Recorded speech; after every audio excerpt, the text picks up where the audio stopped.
नमस्कार, मी तुम्हा सर्वांचे स्वामी दरबार देखावा भाग 2 मध्ये स्वागत करतो. या भागात आपण गणपतीचा बॅकग्राऊंड आणि पाटाचा बेस स्टँड बघणार आहे.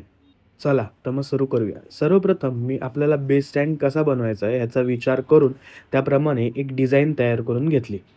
हा स्टँड आपण आपल्या डेकोरेशन आणि टेबलच्या साईजनुसारच बनवणार आहे. डिझाइन तयार करून झाल्यावर मी आता मेजरमेंट्सला सुरुवात केली. मागच्या स्टँडची लेंथ ही आपण 72 इंचेस आणि विड्थ ही 15 इंच घेणार आहे. त्याची हाईट ही आपली ठरल्याप्रमाणे 36 इंच असणार आहे. पुढच्या आणि मागच्या फ्रेमला आपण 34 इंचाच्या 3 पट्ट्या म्हणजे टोटल 6 पट्ट्या लावणार आहे आणि मधला जो डिफरन्स आहे त्या आपण 15 इंचाच्या पट्ट्या घेणार आहे. असा हा आपला बेस स्टँडची डिझाइन आणि त्याचे मेजरमेंट्स रेडी आहेत. चला तर मग कामाला सुरू करूया. आता आपल्या स्टँडला एकूण किती पट्ट्या लागत आहेत त्याप्रमाणे मी मोजमाप करून त्या पट्ट्या सगळ्यात पहिले कापून घेतल्या. यामध्ये आपण 72 इंचाच्या 4 पट्ट्या, 34 इंचाच्या 10 पट्ट्या आणि 15 इंचाच्या 11 पट्ट्या कापून त्याचा आपण बेस स्टँड तयार करणार. या सगळ्या पट्ट्या कापून झाल्यावर आपण सगळ्यात पहिलं एक फ्रेम तयार करायला घेणार आहे. ही फ्रेम तयार करत असताना आपण 72 इंचाच्या 2 पट्ट्या आणि 34 इंचाच्या 2 पट्ट्या घेणार आहे आणि त्याची एक फ्रेम तयार करून घेणार आहे. सगळ्यात पहिले आम्ही एका बाजूची पट्टी ठोकत असताना मध्ये त्याला दुसऱ्या पट्टीने बेस दिलाय, म्हणजे तो खिळा आत नीट जाईल. आधी एका साईडची पट्टी लावून घेतल्यावर त्यानंतर आम्ही दुसऱ्या साईडची 34 इंचाची सुद्धा पट्टी लावून घेतली आणि मग ही अख्खी फ्रेम उलटी करून त्यावर 72 इंचाची दुसरी एक पट्टी ठोकणार आहे. आता तुम्ही म्हणाल की मेजरमेंटमध्ये तर 36 इंचाची हाईटची पट्टी दाखवली आणि घेताना 34 इंच सांगतोय. तर त्याचं कारण हे आहे की 34 इंचाची पट्टी त्याच्या वरती 1 इंच पट्टी येणार आहे आणि त्याच्या खाली 1 इंच पट्टी येणार आहे. असं पकडून 34 आणि 2 म्हणजे 36 इंचाची पट्टी होणार आहे. आता ठरल्याप्रमाणे स्टँड उलटा करून त्याच्यावरती आपण एक दुसरी 72 इंचाची पट्टी लावून घेणार आहे. इथे एक गोष्ट आपण लक्षात घ्यायची आहे की जेव्हा केव्हा आपण एक मोठी फ्रेम बनवणार आहे, ते ठोकत असताना त्याला एक मध्ये बेस द्यायचा. कारण काय होतं, जर बेस नाही दिला तर तो खिळा एकतर वाकडा तरी जातो, नाहीतर अख्खी पट्टी पण तुटते. हे करून झाल्यावर आपली एक चौकट तयार झालेली आहे. आता या चौकटच्या बेससाठी आपण दोन्ही साईडनी त्याला एक एक उभी पट्टी लावणार आहे. म्हणजे त्याला थोडा बेस येईल आणि ती फ्रेम स्ट्रॉंग होईल. ह्या ज्या 2 पट्ट्या आपण फ्रेमच्या साईडला लावणार आहे त्या कॉर्नरपासनं आपण जवळपास 15 इंचच्या डिस्टन्सवर घ्यायच्या आहेत.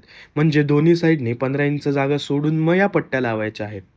आता तुम्हाला प्रश्न पडला असेल की आपण खिळे कुठले वापरलेत.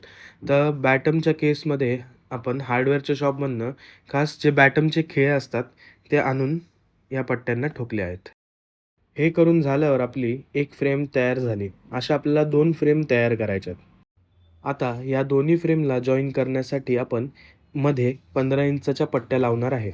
आता ह्या 15 इंचच्या पट्ट्या आपल्या फ्रेमला लावण्यासाठी आम्ही भिंतीचा बेस घेऊन त्यावर आपण ते ठोकले आहेत. एका फ्रेमला चारी बाजूला ह्या पट्ट्या लावून झाल्यावर आपण ती खाली जमिनीवर आडवी करून त्यावर आपली दुसरी फ्रेम ठेवून त्यांना चारी बाजूला आपण खिळे ठोकून घेणार आहे. म्हणजे आपल्या दोन्ही फ्रेम एकमेकांना कनेक्ट होतील.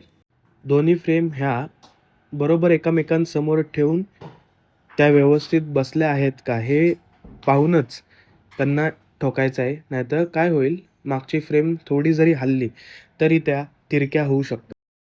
अशी ही आपली फ्रेम तयार झाली आहे. आता त्यात काय काय थोड्या गोष्टी ॲड करायच्या त्या मी दाखवतो. ह्यामध्ये आपल्याला वरच्या बाजूला 3 जवळ पट्ट्या लावून घ्यायच्यात आणि मध्ये सेंटरला सुद्धा उभ्या पट्ट्या लावायच्यात. अशा प्रकारे आपला हा स्टँड तयार झालेला आहे. आता आपण गणपतीच्या पाट्याचा स्टँड तयार करूया. आता या पाट्यासाठी सुद्धा मी पहिले डिझाइन काढून त्याचे मेजरमेंट्स घेतले. त्याचे मेजरमेंट्स असे आहेत की पुढे हे आपलं 72 इंचच राहणार आहे आणि उंची ही आपली 5 इंच राहणार आहे. आता या फ्रेमची लेंथ आपण ही 72 इंच आणि विड्थ ही आपण 21 इंच घेतली.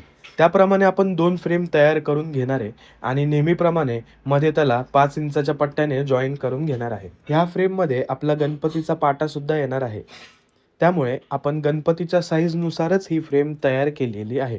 या दोन्ही फ्रेम तयार झाल्यावर सगळ्यात पहिले आपण त्याला कॉर्नरला 5-5 इंचाचे ब्लॉक लावून घेणार आहे. आता यामध्ये 5-5 इंच म्हणजे आपण यामध्ये 3 इंचाचे ब्लॉक कट केलेत. म्हणजे वरच्या पट्टीचा 1 इंच आणि खालच्या पट्टीचा 1 इंच मिळून अशी टोटल हाईट ही आपली 5 इंच झाली.